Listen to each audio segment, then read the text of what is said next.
Приветствую всех зрителей Ютуба. Да, я знаю, что вы меня потеряли.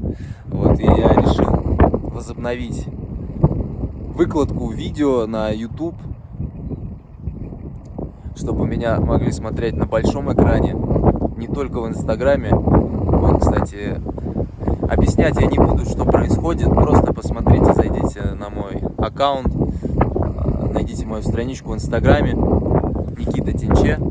Просто можете набрать и все увидите. Вот, и я последние там полгода выкладывал видео там. Даже не полгода, наверное, 4 месяца, 5, но не суть важно. Можете там посмотреть все, что происходит у меня в жизни. Вот. Но теперь я буду еще выкладывать в YouTube. Так что приятного просмотра. Наверное, уже соскучились. Потому что много людей спрашивают, куда пропал, куда пропал. Вот. А мне что-то как-то в Инстаграм устал выкладывать. Но возобновлю. Фух, доброй ночи. Время сейчас где-то 12. Сколько там? Второй час ночи. Мне что-то не спится. Я думаю, что время тратить? Все равно валяюсь просто в кровати. Реально приехал домой, не могу заснуть. И поеду на выгрузку. До выгрузки ехать 3 часа.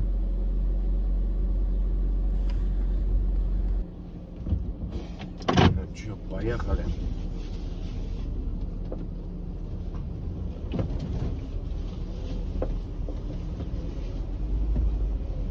Фух. Так, сейчас тут задним ходом. Как обычно. Просто мне тут крюк делать наверх, в гору, и там по узким улочкам придется ехать, а так чуть-чуть задним ходом проехать.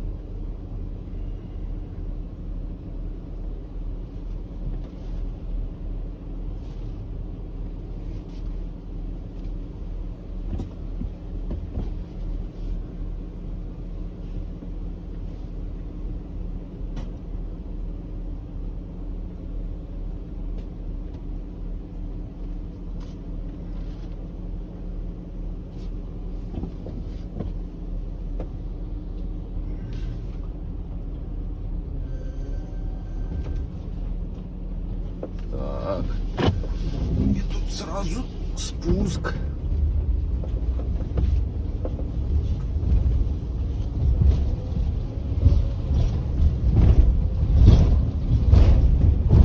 Так, сейчас на заправочку надо будет сразу доехать.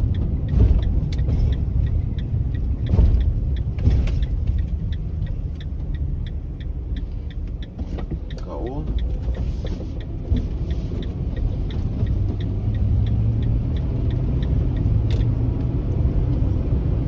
Заправочка где-то внизу должна быть. Я не знаю, интересно ли вам смотреть вот эту немножко дорожку. Ну там, где я живу, по крайней мере, хотя бы. Вот. Блин, чем мне нравится ночью ездить, конечно, это то, что никого нет. Это прекрасно. Машин нет.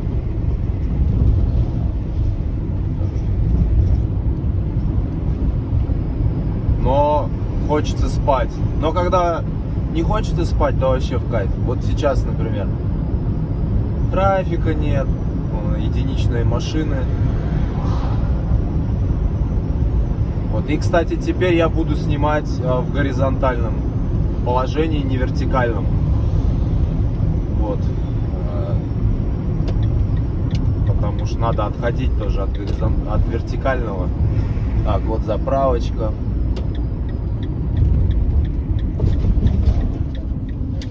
Заправочка ночная.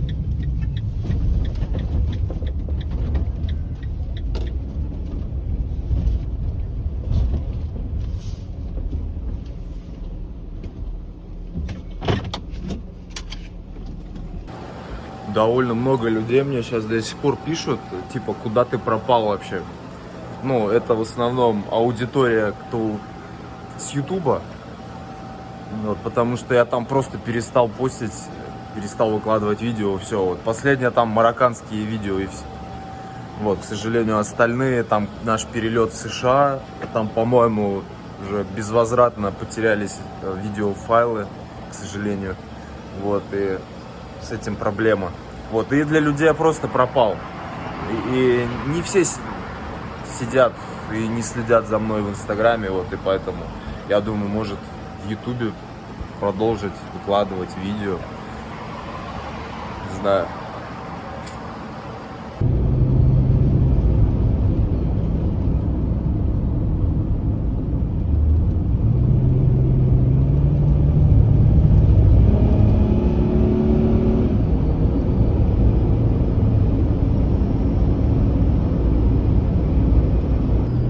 Так, доброе утро, я разгрузился. Сейчас еду на другой груз в Пенсильвании также.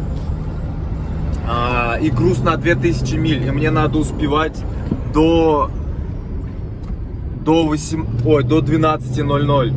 И я еду прям впритык. У меня Google карты показывают, что я в 11:58 приезжаю. То есть, если я не успею до 12, они меня не загрузят. И я профукаю этот груз, соответственно. И этого очень не хочется. И мне сейчас надо будет притопить буквально. Ну, ехать побыстрее, прям реально.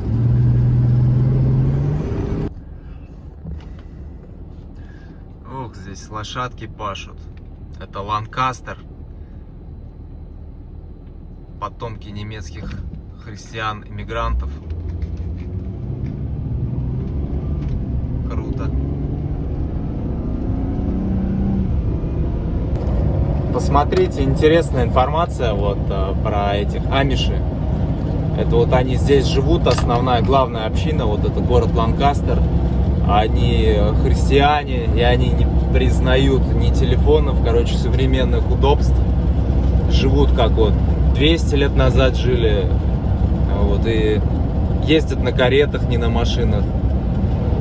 Ну, то есть это у них все добровольно, там не обязательно, как бы вырастаешь, сам решаешь, оставаться в этой общине или нет. Ну, в общем, интересные ребята для нашего мира. Вот, забейте, амиши.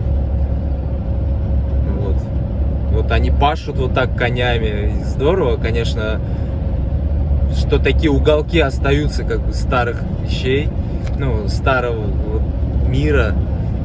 Как бы с одной стороны можно сказать, что они чокнутые, да, там, ну, чё такого, почему от автомобиля отказываться, как бы отсталые. А с другой стороны, наоборот, это здорово, что они так придерживаются вот этих вот, я не знаю, как сказать, их традиций или еще чего-то. Ну, скорее всего, они просто не признают как бы современность и технологии. Вот. Потому что и современность, и технологии тоже когда-нибудь станут традициями, поэтому традиции не совсем корректно это говорить. Вот. И то, как они сейчас живут, это тоже когда-то было новшество в любом случае. Так что это такой момент. Демагогию можно разводить много. Вот, но забейте, поищите амиши. Да, и, кстати, неудобно, так непривычно снимать горизонтально, а ведь не верится, что когда-то я только так и снимал для ютуба. Вот, и пока хочется все равно телефон поставить в вертикальное положение. Вон еще. Класс, чувак, красавец просто. Да, и все чистенько ухожено здесь, травка везде пострижена, поля красивые, вспаханные. В целом, как такая Европа, уголок Европы 20 века, начало 20 века.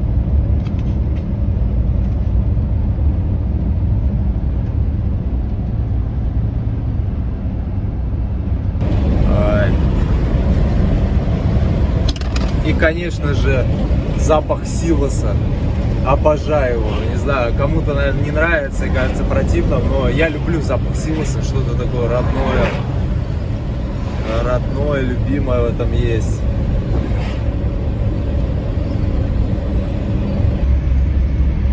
Красивые здесь крепкие хозяйства, это видно. Одна карета уже проехала, я не успел заснять только.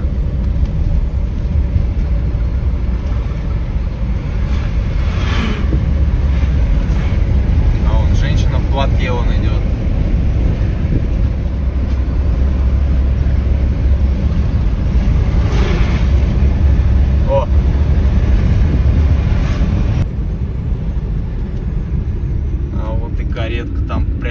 курсу.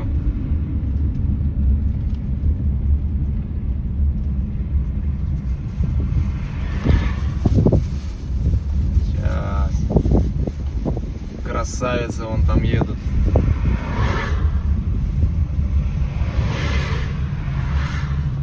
Я не понял их маневр, но они поворачивали, я думал. Блин, вот реально хобитание тут, хобитание. В таких шапочках ходят, в шляпках. Вообще хобитание. Вот реально описывали, как будто отсюда. Вот. Интересно было бы, конечно, с ними пообщаться, походить, поснимать вообще. Но говорят, кстати, они не очень любят как туристов. Ну, не то, что не любят, когда их снимают. Вот. А так дружелюбный народ.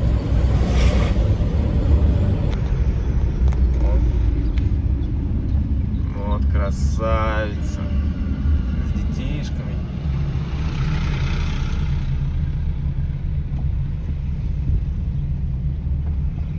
Там ребенок сидит. Блин, красавцы вообще. А где вот такое еще увидишь?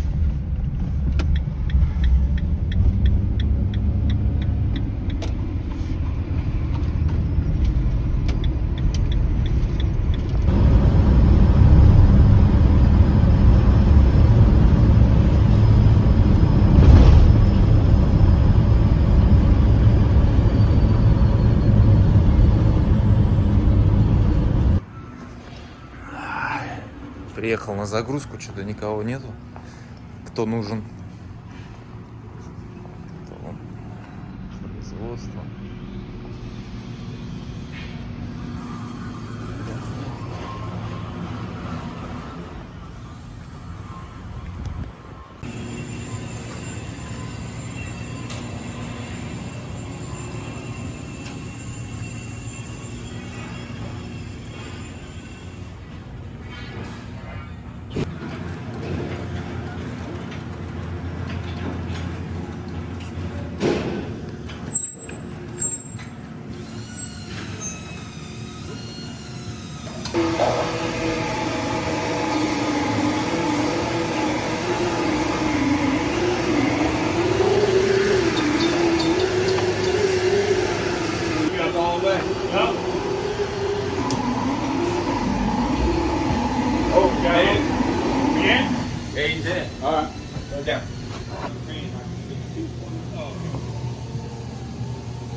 Так, ну что, все, загрузился.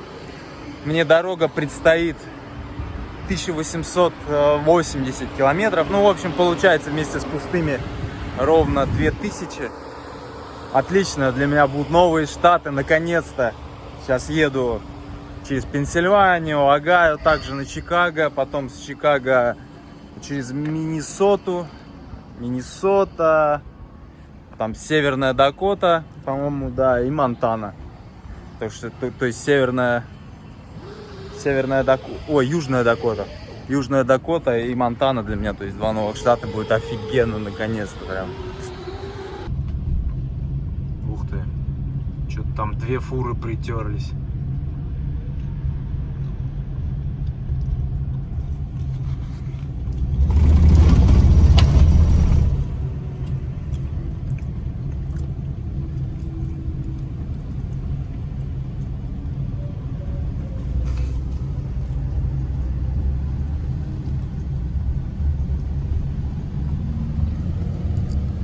Ох, там колесо заклинило у тачки, походу.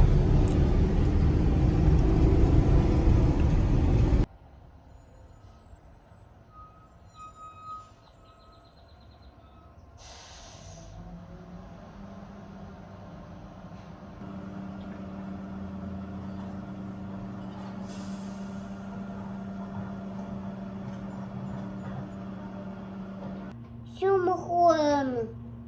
Говорят, холодно. Холодно. Как?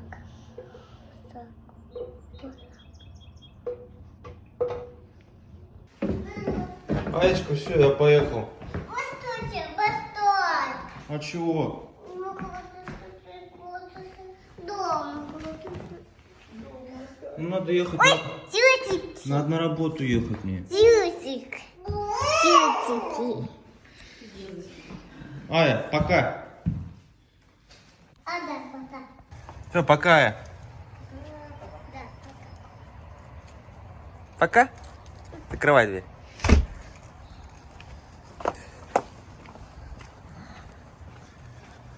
Ох, далекая дорога в Монтану. Неожиданно так снег пошел сегодня. Свежачок.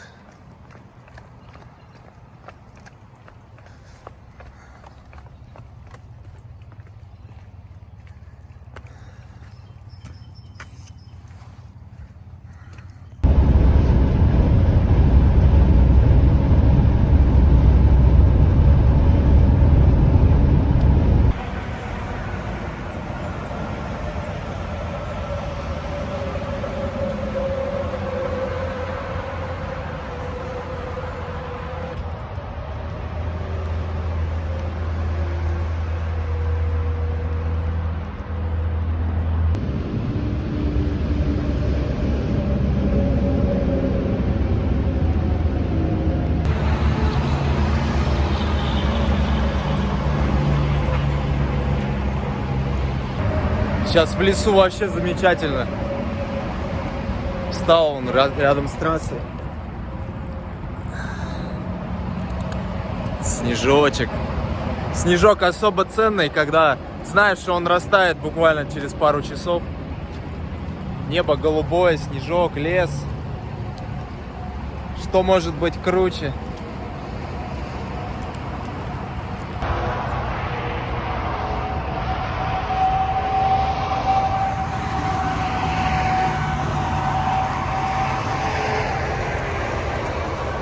На заправочке тоже стоит коллега по буханке этой.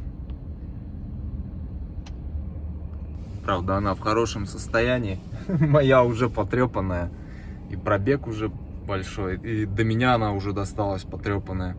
Плюс я еще добавил тут к кузову кривизны. Вот, еду, короче, сейчас Толедо буду проезжать на Чикаго. Ветер сильный, но встречный. То есть не мотает меня так нормально.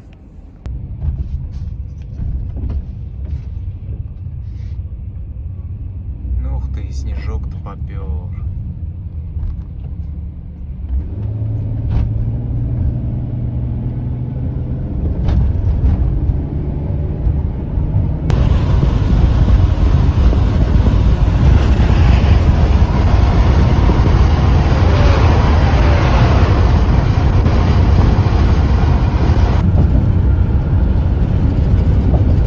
Чикаго виднеется.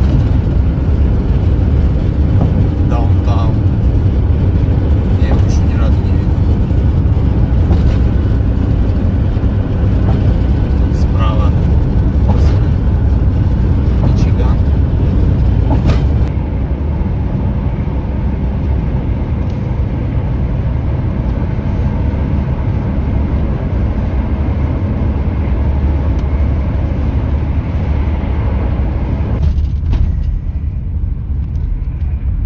Ну вот Чикаго. Конечно же, сейчас будут пробочки. Первый раз я проезжаю через даунтаун.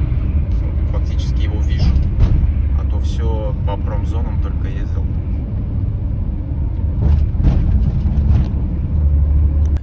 Вот не удивлюсь, что вот причина таких заторов, вот вообще пустяковый момент, вообще даже не затрудняющий движение. То есть вообще пустяк, потому что вот один раз вот была авария на встречке, ну, огражденная бетонная это, то есть ничего не мешало продвижению моей полосы, ну, то есть нашей стороны, потому что авария была на той стороне, но почему-то у нас такая же пробка практически была, как и на другой полосе, которая вообще не могла проехать. А на нашей стороне ничего не мешало, но все равно была пробка. А все потому что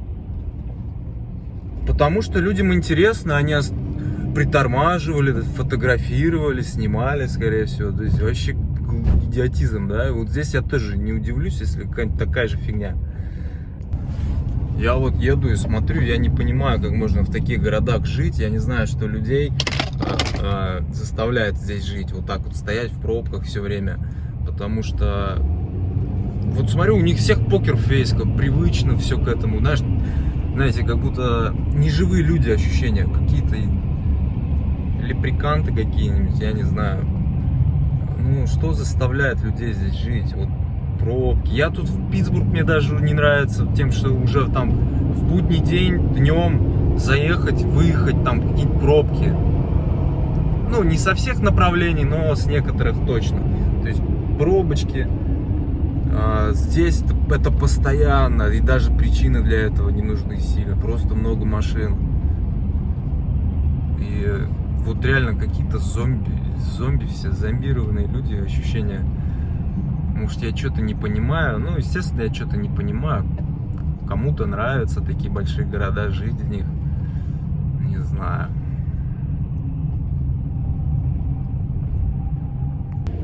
Я понимаю, что среднестатистический человек скажет: ну, а что вот здесь живут? Тут работа, тут хорошо оплачиваемая, зарплаты нормальные.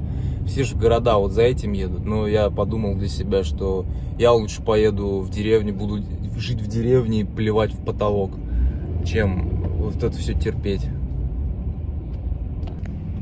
Зато буду здоровее, живее. Вот. И счастливее.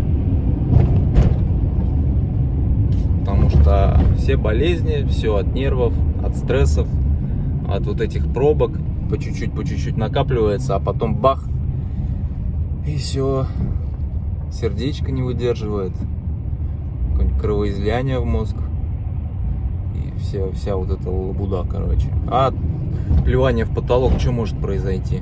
Ничего не произойдет. Лежишь себе, плюешь.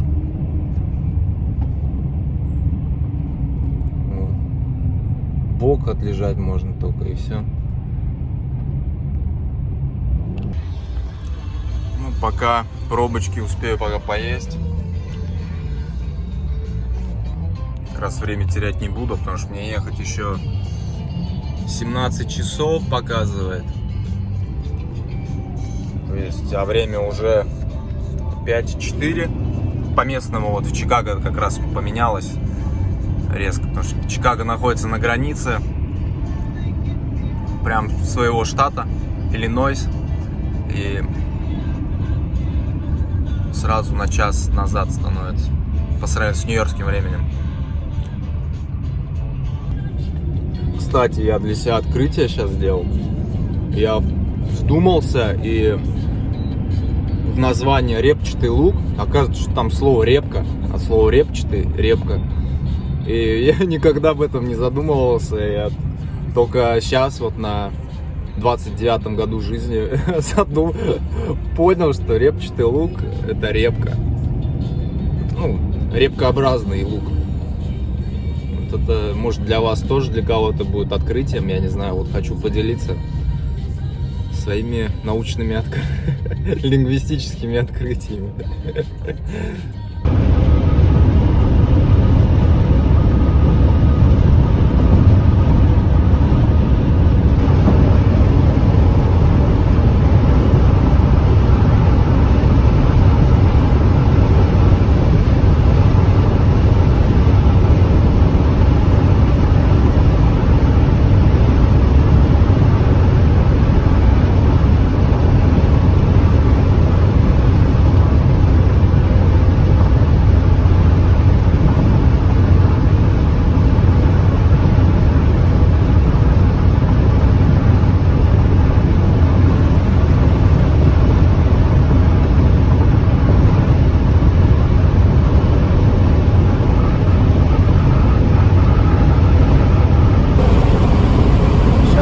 Городочек Эоклей, в котором фактически... там будет развилка, за которой я поверну на Миннесоту, Миннеаполис, точнее, город.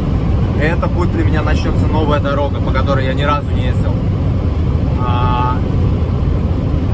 повернул налево, а направо, если повернуть, тогда я ездил разгружаться в Миннесоту, кто помнит, канадской границе. Когда я попал в 40-градусные морозы, и у меня еще крякнула машина, когда антифриз движок начал попадать. Когда, собственно, потом пересел на эту машину в Чикаго. Вот, это уже, кажется, давно было, такая глубокая зима. 40 градусов мороза тогда было. Там 39, по-моему, 40 не было. Не, по-моему, было 40, опускалось. Тогда мне пришлось срочно купить вещи. Ну, кто помнит эти серии, а кто не помнит и не смотрел, посмотрите. Тогда в лесу гулял, вообще здорово. Мороз и солнце было.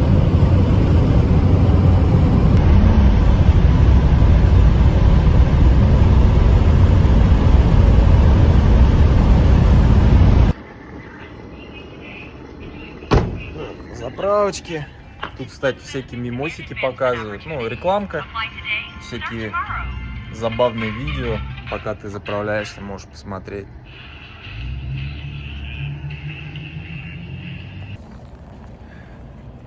Зашел сейчас в Walmart. В общем, не осилил я сегодня дорогу до Миннесоты. Осталось там где-то 100 миль до нее. Может, меньше даже. Что-то уже... До Миннеаполиса, точнее. Вот, и уже, ну, подустал сегодня я реально, вот как выехал в 9 утра примерно, вот, и до 10 вот сейчас вот ехал. Обедал даже на ходу в пробке в Чикагской. Все, вообще почти не останавливался, только на заправке. Вот, и бог с ним. Сейчас буду отдыхать.